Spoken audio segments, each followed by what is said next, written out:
List working है।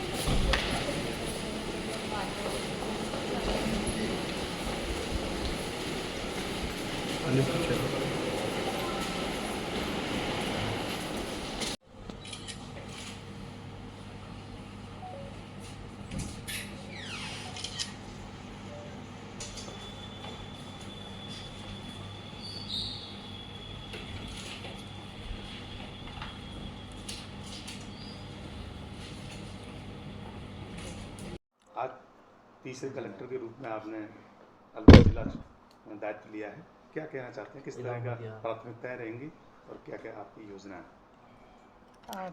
अलवर ज़िले का पदभार संभालने के बाद मेरी पहली प्राथमिकता रहेगी कि राज्य सरकार की जो 24-25 की बजट घोषणाएं हैं उनको धरातल पे टाइम पे लाना और आधारभूत संरचनाओं की जितनी भी बहुत सारी घोषणाएं इस ज़िले के लिए की गई हैं उनका एज़ पर टाइमलाइन क्रियान्वित करवाना। दूसरी मेरी एक प्राथमिकता रहेगी अलवर शहर को विकसित करना, चाहे वो टूरिज़्म हो, चाहे वो स्वच्छता सर्वेक्षण आगामी जो आने वाला है वो हो, या बाकी एक जो सौंदर्यीकरण होता है, एक जो शहर का लिवेबिलिटी इंडेक्स होता है, वो मेरा एक फ़ोकस रहेगा। और तीसरी मेरी फ़ोकस रहेगा यहाँ पे ग्रामीण क्षेत्रों में आजीविका को बढ़ाना, खासकर जो ग्रामीण अलवर है उसमें महिलाओं को और बच्चों को उनके स्वास्थ्य के इश्यूज़ हों, उनकी आजीविका हो, उनकी आय हो, उसमें वृद्धि लाना। इन चीज़ों पे मैं फ़ोकस करूँगी। इसके साथ ही राज्य और केंद्र सरकार की सभी जो योजनाएं हैं उसमें अलवर को टॉप ज़िले पे रैंकिंग में लाना मेरी एक और आकांक्षा और योजना है। मैडम, ई फाइलिंग सिस्टम में अलवर काफ़ी पीछे है, केवल कलेक्ट्रेट में ही ई फाइलिंग सिस्टम चल रहा है, दूसरे डिपार्टमेंट। ई फाइलिंग तो जनवरी से ही हमारी बहुत फोकस रहा है पूरी सरकार का, राइट फ्रॉम द स्टेट।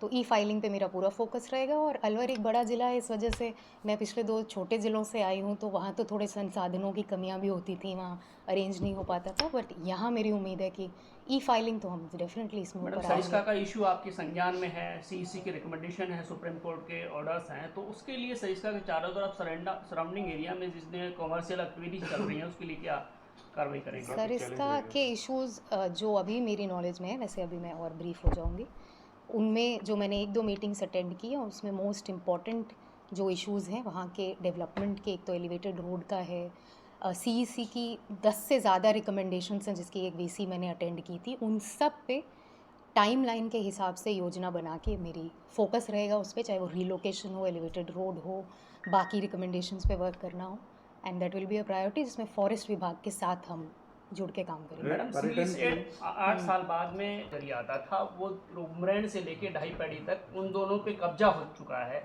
पानी नहीं आ रहा है, इसके लिए आप क्या प्रयास करेंगे?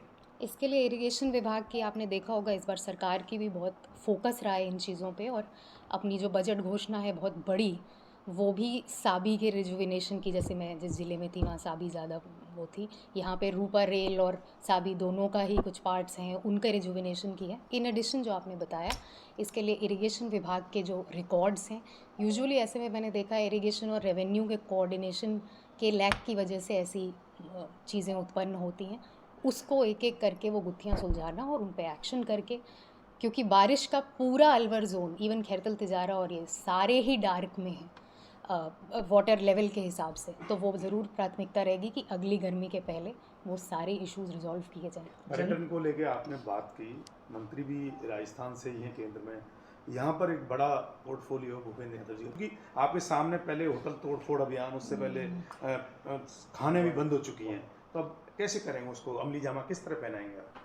पर्यटन के लिए जो योजना है वो कई इश्यूज़ के लिए यहाँ पे बहुत महत्वपूर्ण है, क्योंकि अलवर में रिलीजियस टूरिज़्म हो, इको टूरिज़्म हो, और एक जनरल जो दिल्ली के पास होने की वजह से जिसको वीकेंड टूरिज़्म और वो कहते हैं, उन सब की बहुत ज़्यादा अपॉर्चुनिटीज़ हैं। मैंने इनकी अभी तो मैंने जस्ट ज्वाइन किया है, बट जो मैंने 1-2 वीसीज़ अलवर के साथ अटेंड की थी उसमें भी हमने ये सुना था कि अलवर में सर्किट्स डेवलप किए जा सकते हैं जहाँ ये तीनों चीज़ें हम यूटिलाइज़ कर सकें, और हमारा जो पोजीशनिंग है एनसीआर में, उससे हमें कभी भी टूरिस्ट को अट्रैक्ट करने के लिए कोई दिक्कत नहीं होती है। Forest, the biggest attraction is tiger reserve, religious tourism, eco tourism, सबको इकट्ठा लेके हम अलवर की ऐसी प्लान करेंगे कि Alwar develops as a weekend destination hub. आपने स्वच्छता की बात की और शहर क्या क्या गांव क्या क्या बड़ी तहसील क्या सड़ रहे हैं, ये क्योंकि सर्वेक्षण के हिसाब से बहुत ज़्यादा डाउन पे है। स्वच्छता बहुत सिंपल कॉन्सेप्ट पे चलती है। स्वच्छता में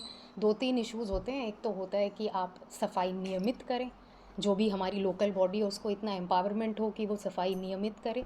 दूसरा होता है कि कचरा जहाँ जाए उसके लिए अभी आपने देखा हो तो बजट में भी बहुत ही 3 तरह के प्लांट्स की घोषणा की गई है, छोटी से छोटी नगर पालिका से लेके बड़े से बड़े के लिए। उस पर वर्क किया जाएगा। लेगेसी वेस्ट रेमेडिएशन हो, प्रोसेसिंग प्लांट हो या मटेरियल रिकवरी रिसोर्स हो। और तीसरा और सबसे महत्वपूर्ण काम होता है बिहेवियर चेंज कम्युनिकेशन का, यानी जिसमें लोगों को साथ लेके स्वच्छता की काम किया जाता है, ना कि अकेले एक एडमिनिस्ट्रेटिव रोल पे। तो मेरा फोकस रहेगा कि अलवर की जनता जो इतनी जागरूक है, दिल्ली के इतने पास है, जयपुर के इतने पास है, इतने अच्छे शहर की निवासी है, उनको हम साथ लेके स्वच्छता की प्लानिंग करें बारिश ताकि में भी धरातल पानी में पर रुके। जाम लग रहे हैं, जी। क्या कहेंगे? क्योंकि इस बार इंद्र ने किस तरह की उस योजना को लाएंगे? क्योंकि हर बार जाम, लड़ाई झगड़े कब तक? नहीं, ऐसा तो नहीं है। ऐसा मेरा एक्सपीरियंस नहीं रहा है अलवर में, तो मैं तो चाहूँगी मेरा आगे भी ना रहे। मैडम, अलवर की अलवर जनता में पानी बहुत ही संकट लविंग है। है। हाँ जी। अलवर में पानी संकट है, इसके लिए क्या प्रयास रहेंगे? अलवर के पानी संकट के लिए अभी मैं ब्रीफ होंगी, बट मैंने जो मीटिंग अटेंड की थी उसमें इस साल के बजट में बहुत बड़ी बड़ी घोषणाएं पीएचईडी विभाग की अलवर के लिए की गई हैं। तो तभी मैंने आपको पहला पॉइंट कहा था कि बजट घोषणाओं को धरातल पे लाने से ही ज़्यादा से ज़्यादा प्रॉब्लम्स रिजॉल्व होंगी। तो मेरा फोकस उस पर यूआईटी के रहेगा। डेवलपमेंट प्रोजेक्ट हैं धरातल पर 2 साल से नहीं, और भी अंडरपास अस्पताल के पास बनने थे, वो नहीं बन पाए हैं 2 साल से। इसके लिए क्या प्रयास होगा? नियमित मॉनिटरिंग और सभी अधिकारियों को एक टाइमलाइन के हिसाब से काम करने का देंगे। जहाँ भी हमें राशि की कमी लगेगी, हमारे पास स्टेट बजट है, एनसीआरपीबी के फंड्स हैं, उनमें प्रयास करके पैसे लाने की कोशिश करेंगे। ग्रामीण अलवर जिला थैंक यू। परिषद से- थैंक यू। ग्रामीण मैडम एक चीज